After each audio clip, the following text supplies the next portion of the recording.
नाभि, जो कि मनुष्य शरीर में बहुत ही महत्वपूर्ण अंग है, बहुत ही खास।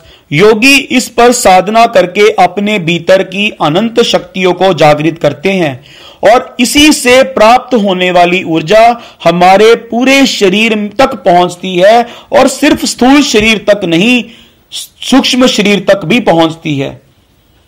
यहां पर अमृत होता है। रावण को कितनी बार बाण मारने पर भी भगवान श्री राम उसे मार ना पाए, तो इसी जगह पर बाण मारने पर वो रावण पर विजय प्राप्त कर पाए थे। ये बताने के पीछे मेरा भाव आपको बताना था कि नाभि कितना ही महत्वपूर्ण अंग है हम सभी के लिए। बहुत से संत, बहुत से सिद्ध इस स्थान पर ध्यान केंद्रित करने के लिए कहते हैं और इसे बहुत ही महत्वपूर्ण बताते हैं। अब यह बताने के पीछे मेरा कारण था अरुणाचलेश्वर। अरुणाचलेश्वर पृथ्वी का केंद्र है। जिस तरह से नाभि मेरे शरीर का, हमारे शरीर का केंद्र है, अरुणाचलेश्वर इस पृथ्वी का केंद्र है। अब आप समझ गए होंगे साधना के लिहाज से या साइंस के लिहाज से भी इस जगह पर कितनी ही ऊर्जा होगी। नमः शिवाय, नमस्कार दोस्तों, मैं सुमित आपका स्वागत करता हूं आपके अपने ही चैनल में परम शिवा में। दोस्तों, आज हम बात करेंगे अरुणाचलेश्वर में भगवान शिव के अग्नि तत्व लिंग की स्थापित होने के बारे में। महाशिव पुराण के अनुसार एक बार भगवान विष्णु और ब्रह्मा जी में इस बात की बहस छिड़ गई कि उन दोनों में कौन बड़ा है। वो भगवान शिव के पास पहुंचे और उत्तर मांगने लगे। भगवान शिव ने उनकी परीक्षा लेने के लिए निर्णय किया और उन्होंने अरुणाचल में ही अखंड ज्योति स्थापित की और दोनों के सामने शर्त रखी कि जो भी इसका आदि और अंत खोज पाएगा वही सबसे ज्यादा श्रेष्ठ होगा। भगवान विष्णु ने वारा अवतार का रूप धारण किया और नीचे की ओर भगवान का अंत ढूंढने के लिए चल दिए।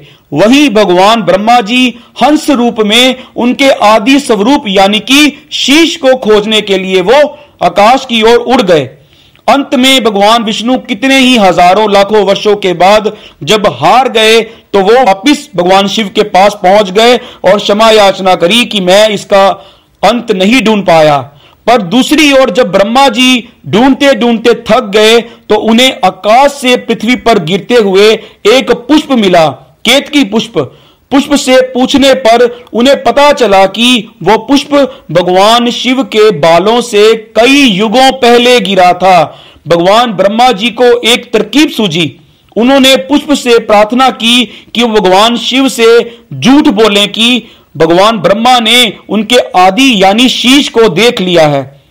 ये झूठ सुनकर भगवान शिव बहुत ही क्रोधित हुए और उन्होंने स्वर्ग से लेकर धरती तक अग्नि स्तंभ की स्थापित कर दिया।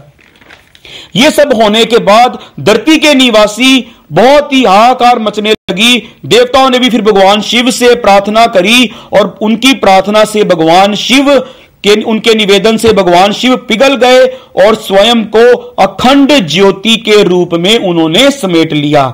इसी घटना के बाद से ही महाशिवरात्रि का त्योहार मनाया जाने लगा और इसी स्थान से ही इस पवित्र त्योहार की उत्पत्ति हुई। और यहां पर भगवान शिव अग्नि रूप में प्रकट हुए। उसे आज एक पवित्र पर्वत के नाम से जाना जाता है। जहां पर भगवान शिव प्रकट हुए थे अग्नि स्वरूप में, उसे एक पवित्र पर्वत के रूप में जाना जाता है। और हर मास की पूर्णिमा को यहां लाखों ही श्रद्धालु आते हैं जो इस पवित्र पर्वत की 14 किलोमीटर की परिक्रमा करते हैं। और कुछ भक्त तो ऐसे होते हैं जो नंगे पांव इस पर्वत की परिक्रमा करते हैं और उनका मानना है कि नंगे पांव यहां पर परिक्रमा करने से मनुष्य 84 लाख योनियों से हमेशा हमेशा के लिए वो मुक्त हो जाता है।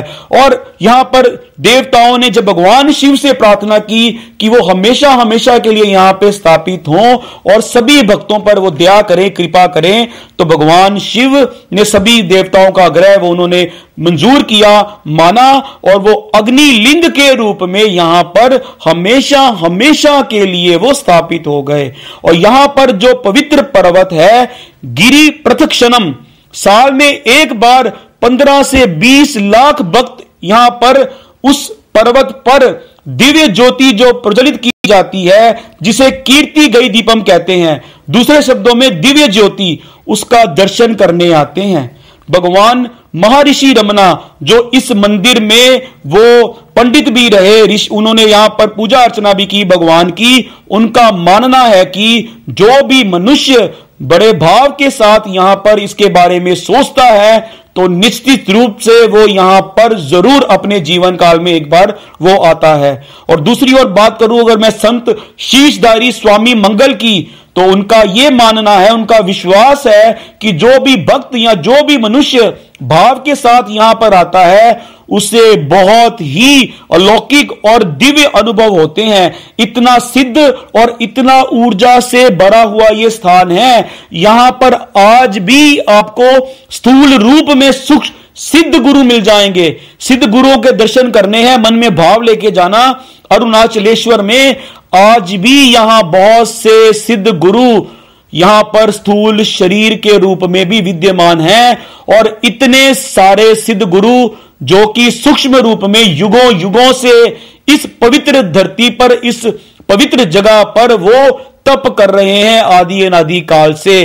तो इतनी महत्वपूर्ण और इतना ऊर्जा से अद्भुत भरा हुआ ये स्थान है। तो मैं आपसे विनती करूंगा, प्रार्थना करूंगा कि भगवान शिव को प्रार्थना कीजिए कि आप हमें बुलाएं उस जगह पर, हम पर भी कृपा कीजिए और आपकी अग्नि तत्व लिंग से मेरे भीतर के सारे ही विकार भस्म हों और मैं आपसे एक होकर ये मेरे जीवन को सार्थक करूं। हे मेरे पिता परमेश्वर, हे शिव, हे आदि अनादि, इन भक्तों पर, अपने इन भक्तों पर, हम सभी पर अपनी कृपा करो, हमें भी बुलावा भेजो और हमारे भीतर के सारे ही विकार भस्म हो जाएं आपकी पवित्र अग्नि से।